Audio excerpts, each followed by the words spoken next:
మనుష్యులందు నీ కథ మహర్షిలాగా సాగదా, మనుష్యులందు నీ కథ మహర్షిలాగా సాగదా.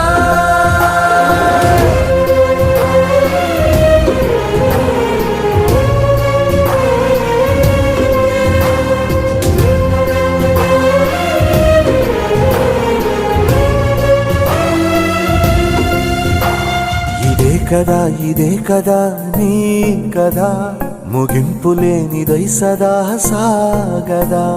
ఇదే కదా నీ కథ ముగింపులేనిదై సదా సాగదా. నిస్వార్థమెంత గొప్పదో ఈ పదము రుజువు కట్టదా, సిరాలు లక్ష వంపదా చిరాక్షరాలు రాయదా, నిశీధి ఎంత చిన్నదో ని